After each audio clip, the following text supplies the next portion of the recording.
नमस्कार दोस्तों, हमारे चैनल पे आपका स्वागत है। आज आपके बीच में लेकर आए हैं एक नए वीडियो।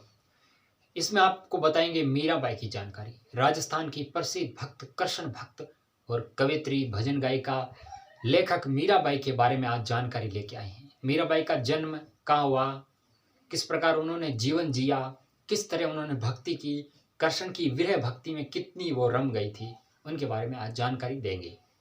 तो दोस्तों, बात करते हैं मीराबाई की। मीराबाई एक हिंदू धर्म से राजपूत जाति में जन्मी थी। मीराबाई का जन्म लगभग 1498 ईस्वी में माना गया, क्योंकि मीराबाई की जन्म के बारे में सटीक जानकारी उपलब्ध नहीं है। लगभग मान रहे हैं हम 1498। मीराबाई का जन्म वर्तमान में पाली जिले में एक कुड़की नामक गांव पड़ता है, कुड़की गांव में हुआ था। उनके पिता का नाम था रतन सिंह जी। रतन सिंह जी राव दूधा के पुत्र थे। राव दूधा के पुत्र राव दूधा मेड़ता के शासक थे। राव दूधा मीराबाई के दादाजी थे। मेड़ता के शासक राव दूधा काफी प्रसिद्ध थे अपने समय में। राव दूधा का इतिहास भी काफी प्रसिद्ध रहा है। ये राठौड़ जाति से थे। तो मीराबाई का जन्म कुड़की गांव में हुआ और उनका पालन मेड़ता में हुआ।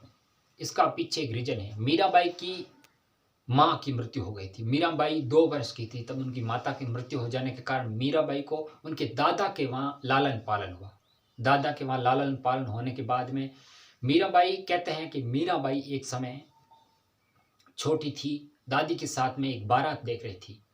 घर के छत पे बैठी थी और दादी और मीराबाई दोनों बैठी थी। तो नीचे से बारात जा रही थी। तो मीराबाई ने पूछा, दादी ये क्या है? तो दादी ने बोला, ये दूल्हा है और दुल्हन को लेने के लिए विवाह करने जा रहा है। तो मीराबाई ने उत्सुकतावश पूछ लिया, दादी मेरा दूल्हा कौन है? तो दादी ने हंसी मजाक में या ऐसे ही या कहा कि तुम्हारा दूल्हा भगवान कृष्ण है। कृष्ण की मूर्ति के सामने, तस्वीर के सामने इशारा करके कहा कि तुम्हारा दूल्हा भगवान कृष्ण है। उस समय मीरा के मन में एक गहरी छाप पड़ गई कि मेरा दूल्हा भगवान कृष्ण है और मैं भगवान कृष्ण से बड़ी होकर शादी करूंगी। मीरा के मन में वह चीज छप गई भगवान कृष्ण के प्रति। मीरा का जो राजघराना था मेड़ता, मीरा का राजघराना मेवाड़ के अधीन था। जिस समय मीरा का जन्म हुआ, विवाह हुआ, उस समय मीरा का विवाह राणा सागर के ज्येष्ठ पुत्र भोजराज के साथ में हुआ, यानी 1516 ईस्वी में हुआ था।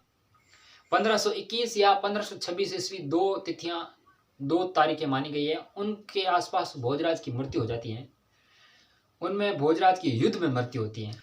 तरुण अवस्था में मीरा विधवा हो जाती है। मीरा का रहन सहन, मीरा की पूजा पद्धति उनके ससुराल वालों के अनुरूप नहीं थी। एक बार उन ससुराल वालों ने मीरा को अपनी कुल देवी तुलजा भवानी को की पूजा करने के लिए कहा गया। तो मीरा ने स्पष्ट मना कर दिया कि मैं कृष्ण के अलावा किसी की पूजा नहीं करूंगी। तो उनकी ननंद और उनके ससुराल सासू माँ सब नाराज हो जाते हैं। ननंद ने कई षड्यंत्र रचे। उनके परिवार वालों ने मीरा के खिलाफ कई षड्यंत्र रचे। जहर के प्याले, ये तो बाद की बात है। पहले एक षड्यंत्र रचा कि राणा को बोला कि मीरा रात में किसी से प्रेम प्रसंग में किसी से मतलब बातें करने जाती है।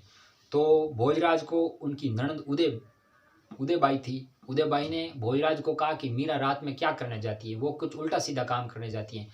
तो भोजराज और ननंद दोनों पीछे पीछे गए। मीरा एक बार कृष्ण की मंदिर में जाके गुणगान कर रही थी। तो पीछे पीछे जाके देखा तो मीरा कृष्ण का भजन गा रही थी और काल्पनिक बातें कर रही थी। तो भोजराज ने पूछा, तुम किससे बात कर रही हो? क्या प्यार की बातें कर रही हो, प्रेम की बातें कर रही हो? तो बोली, मैं कृष्ण से बातें कर रही हूँ। तो भोजराज मन में एक आ गया कि मीरा पागल टाइप इस टाइप है। मीरा के पति की मृत्यु होने के बाद मीरा के पति का अंतिम संस्कार चित्तौड़ में किया गया और उनकी अनुपस्थिति में किया गया। यहाँ तक भी कहते हैं कि मीरा के ऊपर ये दबाव बनाया गया कि तुम इनके साथ में सती हो जाओ, पर मीरा ने यह स्वीकार नहीं किया। पति की मृत्यु के बाद मीरा की भक्ति दिनों दिन बढ़ती गई और उनका देवर था विक्रमादित्य। विक्रमादित्य को यह चीज रास नहीं आई। उनके वंशज और उनके वंश परंपरा के खिलाफ ये चीजें थी। खिलाफ होने के कारण उन्होंने इस चीज से वो बहुत चिढ़ते थे। उन्होंने गुस्सा किया और बोला कि ये नहीं होना चाहिए, ये हमारे परिवार में ये नहीं चलेगा। इस तरह हमारी परिवार की जो परंपरा है उसको ठेस पहुंचती है। तुम ऐसे गाती हो, साधु संतों के साथ जाती हो। मीरा उस समय साधु संतों के साथ जाने लगी। अपने पति की मृत्यु के बाद मीरा को भक्ति और दिनों दिन बढ़ गई और अंदर से टूट चुकी थी। मीरा सिर्फ कृष्ण को एक सहारा मानती थी। जहाँ भी कृष्ण का नाम सुनती वो नीची जाति समझने वाले लोगों के साथ में भी जाके गाने लगती थी। किल्ले क्षेत्र से बाहर भी जहाँ सत्संग होता था वहाँ पे चली जाती थी, रात में भी चली जाती थी।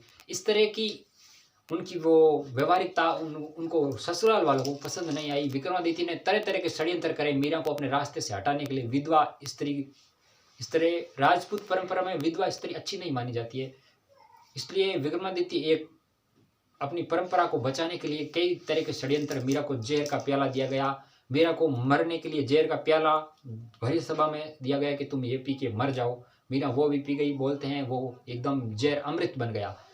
सांप मीरा के सामने कटवाने के लिए भेजा, सांप फूलों के कटोरे में तब्दील हो गया।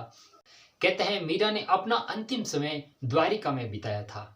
द्वारिका के डाकोर में स्थित रणछोड़ मंदिर में 1547 ईस्वी में मीरा ने मतलब समाधि के साथ आत्मसात कर लिया था, यानी समाधि में विलीन हो गई थी, ऐसे कहते हैं। ये जन श्रुति है।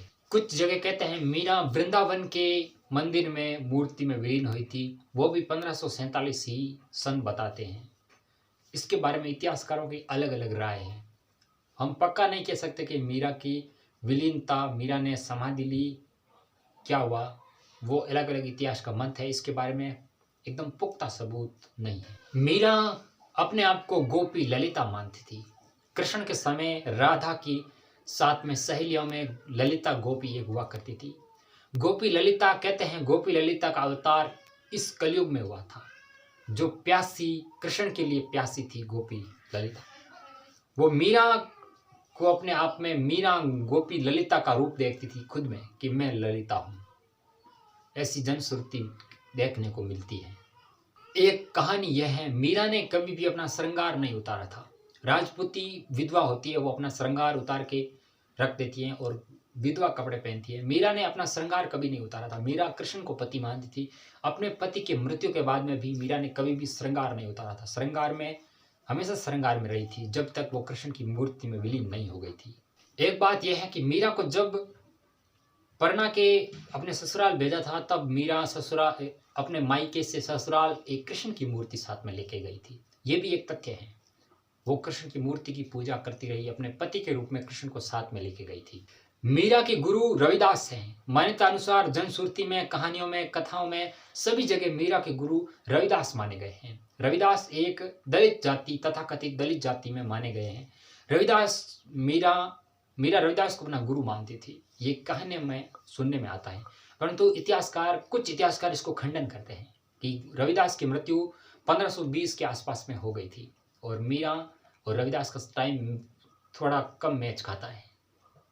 मीरा के बारे में जो भी कहानियाँ, कथाएं प्रचलित हैं, अलग अलग इतिहासकार अलग अलग इसमें विवादित हैं, फिर भी मीरा कृष्ण भक्तों के बीच में एक महान कवित्री रही।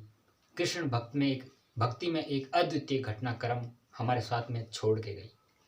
मीरा की ये पीछे छोड़ी हुई विरासत वीर्य भक्ति हमेशा लोगों के बीच में रही। भक्ति की सबसे पराकाष्ठा वीर्य भक्ति होती है। इस भक्ति में ज्ञान का महत्व कम होता है और ज्ञान से ज़्यादा प्रेम, लगाव, वीर्य होता है उस किरदार के साथ में, भगवान कृष्ण के साथ में। उनके पाने की एकदम अकूट इच्छा, मतलब वो तड़पने की इच्छा होती है। भक्ति का आखिरी पायदान होता है जिसमें कृष्ण मिल जाए, बस कृष्ण के अलावा कुछ नहीं। तो दोस्तों, मीरा एक महान कवित्री थी, राजस्थान की भक्ति आंदोलन की एक धुरी थी मीरा। जब भक्ति आंदोलन चल रहा था, जब हमारा देश एक ऐसे समय काल से गुजर रहा था, आक्रमण से गुजर रहा था, उस समय मीरा का भी एक अपना रोल है। इस भक्ति आंदोलन में इस हिंदू समाज को जोड़ के रखा मीरा ने। ये एक तथ्य है कि मीरा एक महान भक्त थी। तो दोस्तों, ये वीडियो आपको कैसा लगा? मीरा के बारे में हमने छोटी सी जानकारी आपके सामने पेश करने की कोशिश की है। इस जानकारी में जो भी गलती हो कमेंट करके ज़रूर बताइए, हम उन गलतियों को सुधारने की कोशिश करेंगे। ये मैंने रिसर्च इंटरनेट के जानी मानी वेबसाइटों, जानी मानी किताबों से, राजस्थान बोर्ड की किताबों से जो भी मीरा के बारे में सटीक जानकारी मिल सकती थी, हमने वो ढूंढ के आपने सामने प्रस्तुत की है। फिर भी इन जानकारियों में मेरे द्वारा कोई गलती हुई है और हमने जिस स्रोत से लिया है वो स्रोत भी गलत हैं, तो आप ज़रूर बताइए कि ये जानकारियाँ गलत हैं। बाकी छोटी मोटी गलतियाँ तो इतिहासकारों के बारे में एक दूसरे इतिहासकार भी इस गलतियों से सहमत हैं कि ये सही हैं, ये गलत हैं। इतिहासकार भी पूर्णतः सही नहीं बताते हैं। कुछ इतिहासकार अपने जाति के हिसाब से, कुछ इतिहासकार कम जानकारी के हिसाब से। दोस्तों, जितने भी आज तिथियां दी गई हैं वो सभी अनुमानित तिथियां हैं। पूरा स्पष्ट कोई नहीं कहता है कि मीरा का जन्म इस स्पष्ट वर्ष में ही हुआ। लगभग कह के एक रिक्त स्थान छोड़ दिया जाता है। तो दोस्तों, ये वीडियो कैसा लगा?